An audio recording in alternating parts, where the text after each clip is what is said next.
things from my experience as a charismatic Protestant Christian. Absolutely. I can't look back to any part of my life as a Christian and didn't see how some part of it contributed to where I am now. There's a couple of great passages that I know from my own past experience that sometimes those in the Pentecostal charismatic experience don't always recognize a balance. And these are very important verses at the end of chapter 14 of 1 Corinthians. I'd like to refer to these, maybe make a comment on them if you would. There's two sides to our walk with Christ. There is the disciplined side, and then there's the sometimes less disciplined side, the freer side. But they're both they're both important part. Verse 37, if anyone thinks that he is a prophet or a spiritual person, he should recognize that what I am writing to you is a commandment of the Lord.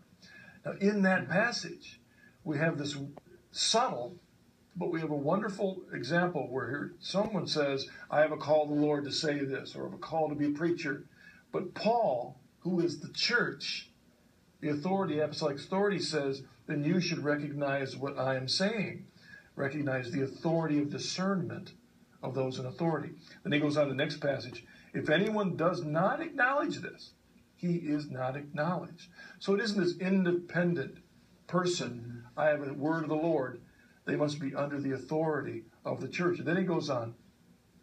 So, my brothers, strive eagerly to prophesy, and do not forbid speaking in tongues, but everything must be done properly and in order. There's the balance. Right.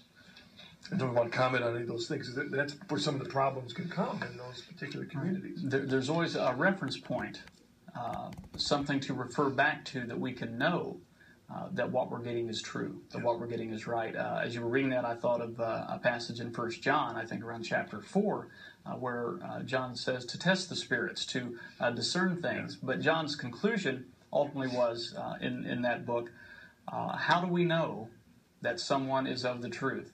Well, because they hear us. Yeah. You know, what... Who's us?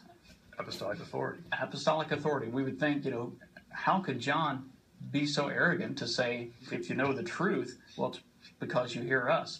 Well, because Jesus Christ gave him the authority to do that. And it's not arrogance. That's right. It's recognizing. It's like Paul says, imitate me. Was that arrogance? No, he's recognizing what Christ has called him as I to imitate be Christ. To do. Yes, exactly right.